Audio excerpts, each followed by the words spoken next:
Hello everyone, good morning. मैं Pravesh Sharma, welcome back to my channel. आज का हमारा टॉपिक है होम साइंस करिकुलम, गृह विज्ञान पाठ्यक्रम। सबसे पहले हम देखेंगे इंट्रोडक्शन, यानी कि परिचय या विषय प्रवेश। समाज का सबसे छोटा रूप घर है। घर खुशहाल है तो समाज भी स्वस्थ व संपन्न होगा।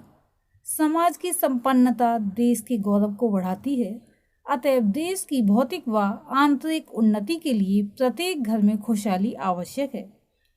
घर की खुशहाली व संपन्नता का पूरा दायित्व कुशल गृहिणी के कंधों पर होता है। स्त्रियां ही घर की नाविक हैं व उसे संचालित करने की कला प्रत्येक स्त्री को सीखनी चाहिए।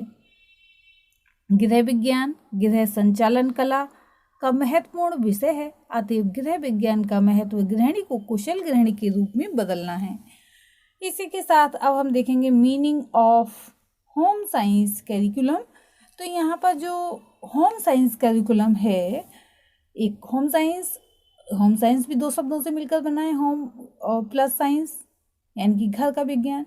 तो यहाँ हमें केवल देखना है गृह विज्ञान का पाठ्यक्रम। तो होम साइंस को अलग देख लेते हैं और करिकुलम को अलग देख लेते हैं एक बार। तो सबसे पहले देखेंगे मीनिंग ऑफ होम साइंस।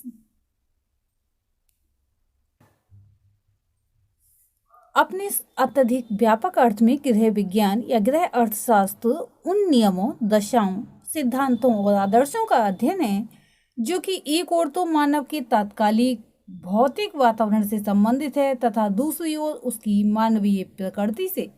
यथार्थ में ये इन दोनों ही कारणों के मध्य संबंध का अध्ययन है और संकुचित अर्थ में यह गृह कार्य, पाक क्रिया आदि की व्यवहारिक समस्याओं के विशिष्ट संदर्भ में आधारीय विज्ञानों का अध्ययन है।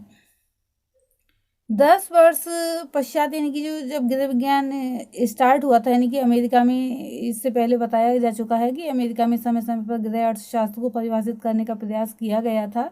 पिछली वीडियोज में इसके बारे में काफ़ी गहन विस्तार से बताया गया है। तो यहाँ पर इसको परिभाषित करते हुए अमेरिकन गृह अर्थशास्त्र एसोसिएशन ने लिखा है, यह निर्देशन का विशिष्ट विषय है जिसमें घर में परिवार द्वारा तथा व्यक्तियों के अन्य समूहों द्वारा भोजन, वस्त्र और आवास के चुनाव, तैयारी एवं प्रयोग से संबंधित आर्थिक स्वच्छता तथा कलात्मक पक्षों का समावेश होता है। अब हम देखेंगे मीनिंग ऑफ करिकुलम। पाठ्यक्रम शब्द हेतु अंग्रेजी भाषा में करिकुलम शब्द प्रयोग किया जाता है। करिकुलम शब्द लैटिन भाषा के क्यूरेर या फिर क्यूरेर शब्द से निकला है, जिसका अर्थ है दौड़ का मैदान। करिकुलम अर्थात पाठ्यक्रम उस दौड़ के मैदान के समान है जिसे पार करके दौड़ने वाले अपने लक्ष्य की प्राप्ति कर पाते हैं। इसके द्वारा शिक्षा, जीवन और पारलौकिक लक्ष्यों तथा उद्देश्यों की प्राप्ति की जाती है। प्रसिद्ध प्रयोजनवादी दार्शनिक जॉन ड्यूई ने पाठ्यक्रम को शिक्षा की प्रक्रिया का अभिन्न अंग मानते हुए शिक्षक, शिक्षार्थी तथा पाठ्यक्रम के द्वारा इसे त्रिमुखी प्रक्रिया माना है। पाठ्यक्रम का स्थान प्रत्येक विषय के शिक्षण को उद्देश्यपरक बनाने की दिशा में अत्यंत उपयोगी है। समय के परिवर्तन और समाज की आवश्यकताओं इत्यादि में परिवर्तन के साथ साथ पाठ्यक्रम में भी परिवर्तन होता रहता है। पाठ्यक्रम को विभिन्न विद्वानों ने अपने अपने अनुसार परिभाषित किया है। तो इसीलिए हम नेक्स्ट पॉइंट में देखेंगे डेफिनेशंस ऑफ करिकुलम। सबसे पहले हम देखेंगे वॉविट महोदय की दी हुई परिभाषा। उन्होंने लिखा है, उच्चतर जीवन के लिए प्रतिदिन और 24 घंटे की जा रही समस्त क्रियाएं पाठ्यक्रम के अंतर्गत आ जाती हैं। वाल्टर एस मनरो ने लिखा है, पाठ्यक्रम को किसी विद्यार्थी द्वारा लिए जाने वाले विषयों के रूप में परिभाषित नहीं किया जाना चाहिए। पाठ्यक्रम की कार्यात्मक संकल्पना के अनुसार इसके अंतर्गत वह सब अनुभव आ जाते हैं जो विद्यालय में शिक्षा के लक्ष्यों की प्राप्ति के लिए प्रयुक्त किए जाते हैं। नेक्स्ट डेफिनेशन हम देख रहे हैं ब्लांट्स के शिक्षा कोश के अनुसार पाठ्यक्रम को क्रिया एवं अनुभव के परिणाम के स्वरूप में समझा जाना चाहिए, न कि अर्जित किए जाने वाले ज्ञान और संकलित किए जाने वाले तथ्यों के रूप में।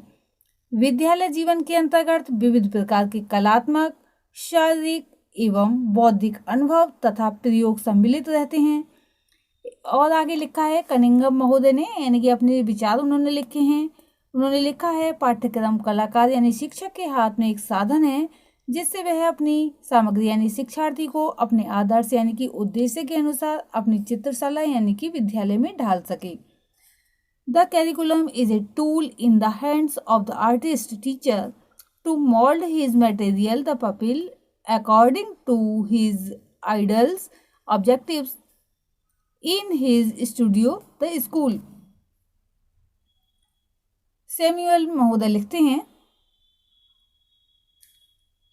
पाठ्यक्रम में शिक्षार्थी के वे समस्त अनुभव समाहित होते हैं जिन्हें वह कक्ष में, प्रयोगशाला में, पुस्तकालय में, खेल के मैदान में, विद्यालय में संपन्न होने वाली अन्य पाठ्योत्तर क्रियाओं द्वारा तथा अपने अध्यापकों एवं साथियों के साथ विचारों के आदान प्रदान के माध्यम से प्राप्त करता है।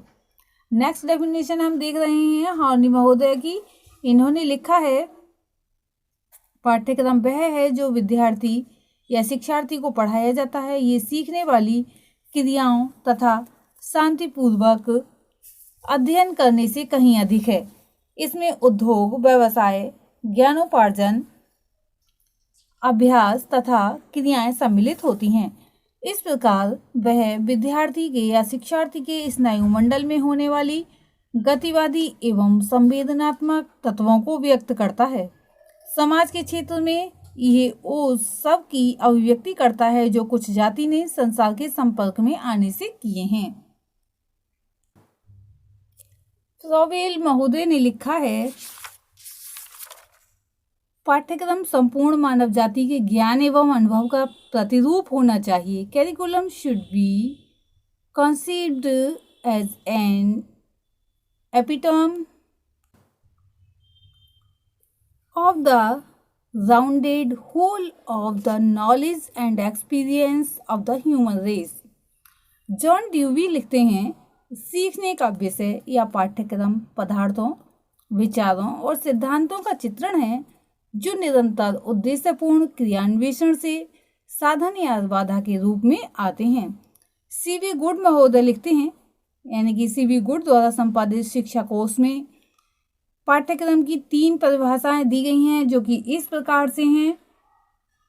सबसे पहली परिभाषा इन्होंने दी है अध्ययन के किसी प्रमुख क्षेत्र में उपाधि प्राप्त करने के लिए निर्धारित किए गए क्रमबद्ध विषयों अथवा व्यवस्थित विषय समूह को पाठ्यक्रम के नाम से अभिहित किया जाता है। दूसरी परिभाषा दी है किसी परीक्षा को उत्तीर्ण करने अथवा किसी व्यावसायिक क्षेत्र में प्रवेश के लिए किसी शिक्षालय द्वारा छात्रों के लिए प्रस्तुत विषय सामग्री की समग्र योजना को पाठ्यक्रम कहते हैं। थर्ड डेफिनेशन है व्यक्ति को समाज में समायोजित करने के उद्देश्य से विद्यालय के निर्देशन में निर्धारित शैक्षिक अनुभवों का समूह पाठ्यक्रम कहलाता है। अब इसी के साथ हम देखेंगे माध्यमिक शिक्षा आयोग के अनुसार क्या डेफिनेशन दी गई है। तो यहाँ पर हम देख रहे हैं पाठ्यक्रम का अर्थ केवल उन सैद्धांतिक विषयों से नहीं है जो विद्यालय में परंपरागत रूप से पढ़ाए जाते हैं, बल्कि इसमें अनुभवों की वह संपूर्णता भी सम्मिलित होती है जिनको विद्यार्थी विद्यालय, कक्षा, पुस्तकालय, प्रयोगशाला, कार्यशाला, खेल के मैदान तथा शिक्षक एवं छात्रों के अनेकों अनौपचारिक संपर्क से प्राप्त करता है। इस प्रकार विद्यालय का संपूर्ण जीवन पाठ्यक्रम हो जाता है जो छात्रों के जीवन के सभी पक्षों को प्रभावित करता है और उनके संतुलित व्यक्तित्व के विकास में सहायता देता है। इस प्रकार पाठ्यक्रम की जो परिभाषाएं दी गई हैं उसमें जो विशेषताएं परिलक्षित होती हैं वे इस प्रकार से हैं। क्रमबद्ध विषयों के सुव्यवस्थित स्वरूप को पाठ्यक्रम कहते हैं। ज्ञान वृद्धि हेतु नियोजित स्थितियां, घटनाएं पाठ्यक्रम है। पाठ्यक्रम क्रिया एवं अनुभव का परिणाम है। पाठ्यक्रम में शिक्षार्थी के कक्षीय, प्रयोगशालीय, पुस्तकालयी, खेल के मैदान इत्यादि सभी प्रकार के अनुभवों का समावेश होता है। पाठ्यक्रम के अंतर्गत उद्योग, व्यवसाय, ज्ञानोपार्जन, अभ्यास तथा अन्य सभी प्रकार की क्रियाएं सम्मिलित होती हैं। गृह विज्ञान ही विषय व्यवहारिक ज्ञान प्रदान करता है, यानी कि घर से संबंधित जो विषय होते हैं उनका व्यवहारिक ज्ञान प्रदान करता है, व्यक्तिगत कुशलता की वृद्धि करता है और इसके सिद्धांतों के जो परिणाम होते हैं वे सार्थक होते हैं। सृजनात्मकता का विकास होता है और अभ्यास के द्वारा तथा प्रयोगों के द्वारा कार्य में सुधार होता है। इसलिए इसका पाठ्यक्रम ठीक प्रकार का होना चाहिए।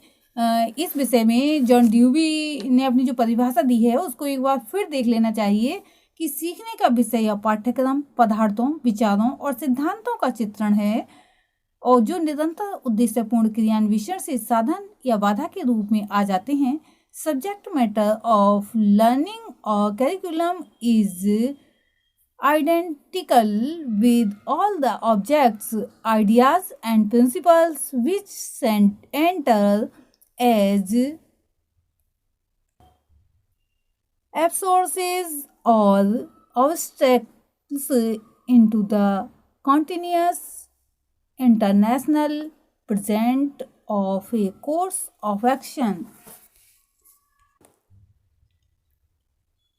Subject matter of learning or curriculum is identical with all the objects, ideas, and principles which enter as sources or obstacles into the continuous international present of a course of action. आज के लिए इतना ही, धन्यवाद।